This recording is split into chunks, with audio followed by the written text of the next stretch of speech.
100% job గ్యారంటీతో ISTTM business school admissions open. నమస్తే వ్యాస్. ఈ మధ్యకాలంలో ఒక పిక్ బాగా వైరల్ అవడం మనం చూసాము. విశ్వంబర సెట్ నుండి చిరంజీవి గారు, వశిష్ఠ అండ్ వివి వినాయక్ గారు వీరు ముగ్గురు కలిసి తీసుకున్న పిక్. అసలు ఎందుకు ఆ పిక్ చూసిన వెంటనే చాలా మంది చాలా కామెంట్స్ పెడుతున్నారు వాళ్ళ ఎక్స్పెక్టేషన్స్కి తగ్గట్టు. ఒకసారి ఆ పిక్ గురించి మన సీనియర్ జర్నలిస్ట్ ప్రభు గారితో మాట్లాడదాం. నమస్తే సార్. నమస్తే అమ్మా. సార్ ఆ పిక్ మీరు కూడా చూసారా? ఏంటి సార్ పిక్? ఏంటి సార్ ఆ పిక్ వెనకాల స్టోరీ? పిక్ వెనక స్టోరీ ఏం లేదు. ఆ షూటింగ్ జరుగుతున్న సమయంలో వివి వినాయక్ చిరంజీవి గారిని కలుద్దామని చెప్పేసి సెట్కి వచ్చినటువంటి క్యాజువల్ విజిట్ అది. ఆ సందర్భంగా తీసినప్పుడు దాని వెనకాల పెద్ద స్టోరీ కథనం ఏం లేదు. బట్ ఎందుకంటే ఒక రేర్ కాంబినేషన్. ఆ స్టిల్ చూస్తుంటేనే నిజంగా చాలా ఇదిగా అనిపిస్తుంది. ఎందుకంటే చిరంజీవి గారు ఏంటి, ఆయన ఇమేజ్ ఏంటి, ఆయన సీనియారిటీ ఏంటి, ఆ పక్కన ఉన్న వశిష్ఠ కుర్రాడు ఏంటి, నిజంగా కుర్రాడు అనొచ్చు.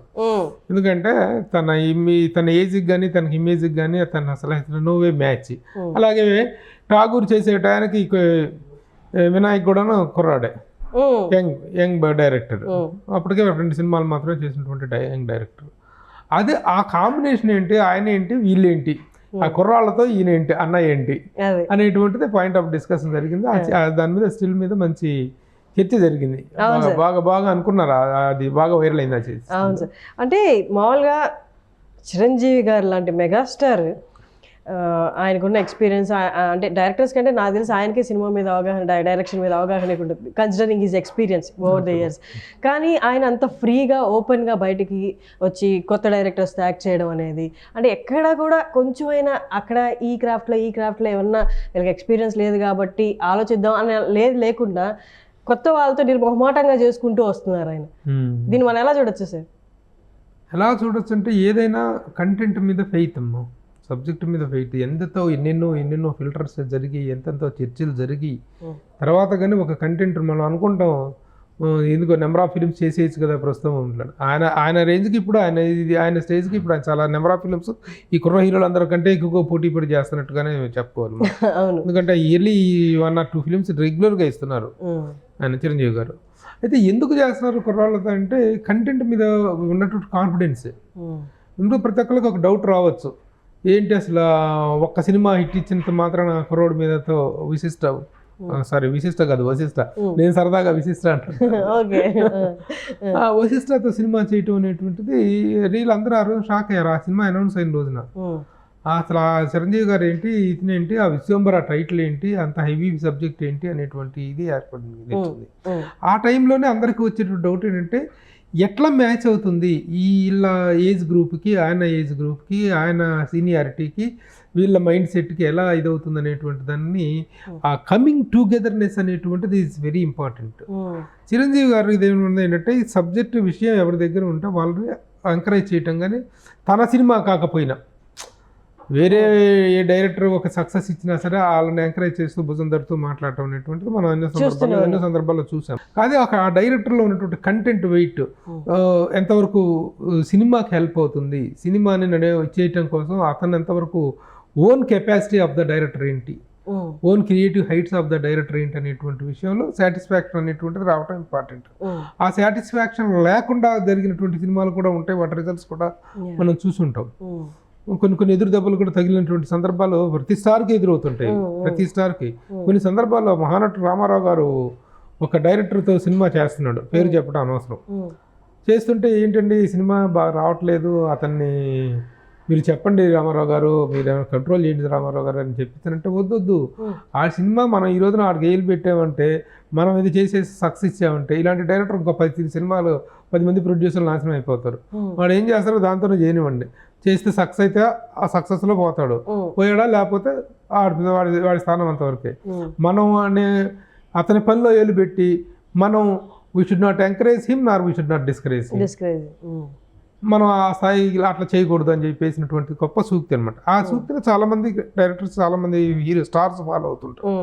అలాగే చిరంజీవి గారు టు హిజ్ ఎక్స్పీరియన్స్ ప్రతి ఒక్కరు అనుకుంటారు, స్టార్స్ కానీ పెద్దవాళ్ళు అనుకుంటుంటే కంఫర్టబుల్గా ఉన్నాడా ఈ డైరెక్టర్తో, ఈ స్టార్ కంఫర్టబుల్గా ఉన్నాడా అనేటువంటి డౌట్ వచ్చింది. ఇప్పుడు మీ అసలు ఆ ఫోటో కనుక కథ కనుక మీరు అడిగిన దానికి కూడా ఇంట్రెస్ట్ ఏంటంటే how comfortable such a big star is with these young directors. ఈ కుర్ర దర్శకులతో అంత పెద్ద స్టార్ హౌ కంఫర్టబుల్ హీస్ అనేటువంటిది పాయింట్ ఆఫ్ డిస్కషన్. అది చక్కగా అసలు ఎక్కడ కనపడట్లేదు. అయితే అక్కడ ఏంటంటే కంఫర్ట్ అనేటువంటి దాన్ని మనం తీసుకునేటువంటి విధానం మీద ఆధారపడి ఉంటుంది. చిరంజీవి గారు కంఫర్ట్ అంటే ఏం తీసుకుంటారంటే, ఇప్పుడు ఈ చిరంజీవి గారు సెట్లో సార్ రండి సార్, వెల్కమ్ సార్, నమస్తే సార్, కూర్చోండి సార్, ఓకే సార్, అదిరిపోయింది సార్, ఓకే పెట్టేసాం సార్, షూట్ చేసేద్దాం సార్, ఈ హడావుడి చేసేసి ఆయన ఏదో ప్యాంపర్ చేసేసి చేసేటువంటిది కంఫర్ట్ కాదు. That is not the real comfort. The real comfort of ఎప్పుడు ఫీల్ అవుతారంటే, ఒక అద్భుతమైన సీన్ చెప్పినప్పుడు ఆ సీన్ కరెక్ట్గా ఎగ్జిక్యూట్ చేసినప్పుడు అది కంఫర్ట్. అంటే content is the comfort, not pampering is the comfort. బో చిరంజీవి గారు, ఆహా చిరంజీవి గారు అంటాం కంఫర్ట్ కాదు. Comfort is the content. ఆ పాయింట్ ఆఫ్ వ్యూలో చూసుకున్నట్లయితే విశ్వంబర విషయంలో సెట్లో చిరంజీవి గారు is very cool and very హ్యాపీగా వెళ్తారు. గతంలో ఆయన చేసినప్పుడు, ఇప్పుడు వినాయక్ తను చేసినప్పుడు, ఠాగూర్ కానీ ఖైదీ నెంబర్ 150 చేసినప్పుడు కానీ ఆయన ఇమేజ్ని దృష్టిలో పెట్టుకొని ఈ కుర్ర జనరేషన్ అంతా కూడాను ఆయన ఫ్యాన్స్. అదే సార్, ఫ్యాన్స్ అందరూ డైరెక్టర్స్గా కన్వర్ట్ అయిపోయి ఆయన్ని ఏ రేంజ్లో చూపించాలని వాళ్ళు ఫ్యాన్స్గా ఎలా ఊహించుకున్నారో ఆ రేంజ్లో చూపిస్తాం. ఇప్పుడు కాల్తెరు వీర విషయంలో కూడాను బాబీ ఎంత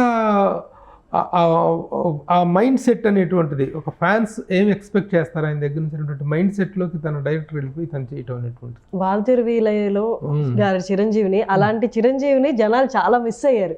అది బాబీ గారు కరెక్ట్ పట్టుకున్నారేమో. ఎస్, అదే అనమాట. ఖైదీ నెంబర్ 150 ఆ సబ్జెక్ట్లో ఉన్న డెప్త్ కానీ రెండు క్యారెక్టర్స్ని బ్యాలెన్స్ చేసిన విధానం, ఒకటేమో మహోన్నతమైన క్యారెక్టర్, ఒకటేమో దొంగ క్యారెక్టర్. ఈ రెండు క్యారెక్టర్స్ అది అఫ్కోర్స్ ఇట్స్ రీమేక్ అయినప్పటికీ కూడా రీమేక్ ఎంత ఈజీ కాదు. రీమేక్ని మళ్ళీ తీసుకొని ఆ పర్టికులర్ లాంగ్వేజ్లో ఇప్పుడు చిరంజీవి గారి ఇమేజ్కి తగ్గట్టుగా దాన్ని మళ్ళీ టైలర్ మేడ్ చేయటం అనేటువంటిది it is a very very very tough job. ఇప్పుడు ఠాగూర్ చేసిన, ఖైదీ నెంబర్ 150 చేసిన, Vinayak has done a great job. ఆ అడాప్షన్ అనేటువంటిది చాలా ఇంపార్టెంట్. చాలామంది అనుకుంటారు రీమేక్ అంటే దాంట్లో ఉన్నదే దీన్ని యాస్టీస్ తీసుకొచ్చి కాపీ పేస్ట్ అనుకుంటారు. కాపీ పేస్ట్ కాదు. కాపీ పేస్ట్ కంటే చాలా ఎక్కువగా ఇమేజ్. నిజంగా ఠాగూర్ సినిమాని యాజ్ ఇట్ ఈస్గా తమిళ్లో తీసినట్టుగా తీస్తే అట్టర్ ఫ్లాప్ అయి ఉండేది. ఖైదీ నెంబర్ 115 కూడా యాజ్ ఇట్ ఈస్ ఒరిజినల్ స్ట్రెంగ్స్లు తీసుంటే పోయి ఉండేది. ఎందుకంటే అక్కడ తమిళ ఆడియన్స్ దాన్ని యాక్సెప్ట్ చేసినటువంటి విధానం, ఇక్కడ దీనికి ఇచ్చినటువంటి సేలబుల్ కంటెంట్ అనేటువంటిది. ఆ విధంగా విశ్వంబర విషయానికి వచ్చేటప్పటికి బింబిసారా లాంటి ఒక హిట్ ఇచ్చినంత మాత్రాన నెక్స్ట్ సబ్జెక్ట్ చెప్పే కానీ ఎగిరి గంతేయటం కాదు. ఏమైనా సరే చెప్పినటువంటి సబ్జెక్ట్లో కంటెంట్లో వెయిట్ ఉంది. హౌ డైరెక్టర్ దగ్గర ఎంత విషయం ఉంది, అదే అదే క్వశ్చన్స్ సార్. అసలు క్వశ్చన్ ఇప్పుడు అసలు ఎట్లా తీయబోతున్నారు, అసలు ఏం చేస్తున్నారు? నిజంగా బింబిసారా అనేటువంటి సినిమాని కనుక మనం చూసినట్లయితే ఆ చిన్న ఈ వయసు నుంచి తెలుసా వశిష్ఠ ఇంత వయసు నుంచి తెలిసిన కుర్రోడు అతను సినిమా డైరెక్ట్ చేస్తాననుకుంటే అది ఆ బింబిసారా అతను చేసిననుకుంటే అలా నవ్వులలో పెట్టి చూసినటువంటి, ఎందుకంటే ఇండస్ట్రీలో అందరికీ తెలిసినటువంటి ఫ్యామిలీ అది. వాళ్ళ నాన్నగారు మల్లిడి సత్యనారాయణ గారు ప్రొడ్యూసరు, సునారెడ్డి గారు ఆయన ప్రొడ్యూసర్, ఇండస్ట్రీలో అందరితో గొప్ప రిలేషన్స్ ఉన్నటువంటి వ్యక్తి. ఇతన్నే ఇండస్ట్రీలో అందరూ చిన్నప్పటి నుంచి చూసిన వాళ్ళు. సినిమాలో కూడా యాక్ట్ చేయడం జరిగింది. యాక్టర్ అవుదామా డైరెక్టర్ అవుదామా అనేటువంటి చిన్న డైలాగ్ కూడా చాలా కాలం నడిచింది. అతని దగ్గర నుంచి ఇంత బ్లాక్ బస్టర్ కంటెస్ట్ వస్తుందని ఎవరు ఎక్స్పెక్ట్ చేయాలి. తనది కూడా లాంగ్ జర్నీ కదా సార్, ఎన్ని సెట్ బ్యాక్స్ ఉన్నాయి తన జర్నీకి. చేసిన తర్వాత అది అనమాట. ఇప్పుడు అదే కాంబినేషన్ మళ్ళీ రిపీట్ అవటం, మళ్ళీ చోటాకైనా ఇలాంటి ఒక జైజాంటిక్ సినిమాటోగ్రాఫర్ వర్క్ చేయటం. So keeping the star in comfortable position అంటే giving him the greatest content. అది ఆ కంటెంట్ ఇవ్వటమే కంఫర్ట్. ఆ పాయింట్ ఆఫ్ వ్యూలో చూసుకున్నట్టయితే నిజంగా చిరంజీవి గారి పక్కన కుర్రోడ్ని చూస్తుంటే ముచ్చటేస్తుంది. సరే చిరంజీవి గారు కూడా చూడండి అసలు ఆ ఫోటోలో ఎంత గ్లామర్గా ఉన్నారు, అసలు చాలా గ్లామర్గా ఉన్నారు ఆయన. అసలు ఆ ఫేస్ లో ఆరానే డిఫరెంట్ సార్ అసలు. సో ఈ విధంగా that particular still is speaking volumes. ఒక స్టిల్ లాగా చూసి మాట్లాడను కదా, స్టిల్ వెనుక ఉన్నటువంటి ఆ వ్యక్తుల మధ్య ఉన్నటువంటి అనుబంధం ఏంటి, ఎలాంటి అటాచ్మెంట్ ఉంది అనేటువంటి దానికి ఒక చక్కని ఎగ్జాంపుల్గా చెప్పుకోవచ్చు. సో అదే విధంగా ఆ స్టిల్ వైరల్ అయింది. Congratulations to Vashishta for being with such a great star తోటి సెకండ్ ఫిలిం చేయటం అనేటువంటిది అదే సార్ చాలా గొప్ప విషయం. ఆ సెట్లోకి తను వచ్చినటువంటి it's wonderful moment. Vinayak director రావటం, ఆ ముగ్గురి కాంబినేషన్లో ఒక స్టిల్ అనేటువంటిది వస్తే that is the story of that. ఇప్పుడు అందరి ఫ్యాన్స్ అందరికి వెయిటింగ్ అంతా కూడా విశ్వంబర కోసం. అందులో వశిష్ఠ అనేసరికి సంక్రాంతికి వచ్చేస్తుంది. సంక్రాంతికి అది ఎంత ఫాస్ట్ అప్ చేస్తే, ఇప్పుడు చిరంజీవి గారి దగ్గర ఉన్నటువంటి ఏంటంటే కంటెంట్ కోసం సబ్జెక్ట్లో వచ్చి ఒక కన్విన్సింగ్ అవుట్పుట్ కోసం చూస్తారు తప్ప మిగతా హంగుల కోసం డిలే అవ్వదు ఆయన సినిమా ఎప్పుడు. ఆయన ఆయన ఏదైనా చిన్న ఇబ్బంది ఏర్పడితే దానికోసం షూటింగ్లు క్యాన్సిల్ చేయటం, చిన్న చిన్న అవరోధాలుగా చిన్న చిన్న కారణాలకి షూటింగ్లు డిలే చేయటం అనేది ఉండదు ఆయన దగ్గర. ఆయన కారణంగా షూటింగ్ డిలే అవ్వటం అనేటువంటి దాన్ని ఆయన డిక్షనరీలో లేదు, చిరంజీవి గారు డిక్షనరీలో. ఇక నిర్మాతల పాయింట్ ఆఫ్ వ్యూలో కానీ లేకపోతే మిగతా ఆర్టిస్టుల డేట్స్ పాయింట్ ఆఫ్ వ్యూలో కానీ ఏదైనా కంఫర్ట్ డిస్కంఫర్ట్ అంటే ఈ సినిమా కూడాను ఈ స్థాయి సినిమా, ఇంత క్యాన్వాస్ ఉన్న సినిమా అనేటువంటిది తీసుకున్న టైం చాలా తక్కువనే చెప్పుకోవాలి. ఇప్పుడు ఆ వర్క్ స్పీడ్ అనేటువంటిది వెరీ వెరీ ఇంపార్టెంట్. చెక్కుతుంటారు కొంతమంది దర్శకులు, చెక్కుతుంటారు. పోనీ చెక్కిన దాని తాలూకు ఫలితాన్ని ఇస్తున్నారా అంటే, ఇప్పుడు బాహుబలి అన్ని సంవత్సరాలు చెక్కారంటే ఒక అద్భుతాన్ని చూపించారు ఆయన రాజమౌళి గారు. RRR అన్ని రోజులు చెక్కారంటే దీంట్లో కలిగి సినిమాలో ఒక డైలాగ్ ఉంటుంది, చాలా ఫన్నీ. ఇది రాజమౌళి తెలుసు, చూడలేదు కదా సినిమా? చూడలేదు సార్. రాజమౌళిని ప్రభాస్ని వెంటపడుతుంటాడు రాజమౌళి వేరే కారులో. ఆగు ఆగు ఆగు అని చెప్పేసి అతను ఏదో చిన్న చీట్ చేశారంటే దొంగ ఇతను, ఇది చిన్న రాబిన్ హుడ్ టైపు క్యారెక్టర్ ప్రభాస్ది. వెంట పడతా ఉంటాడు, బాబా ఇది దొరికానంటే 5 సంవత్సరాలు బుక్ అయిపోతా నేను అనే డైలాగు.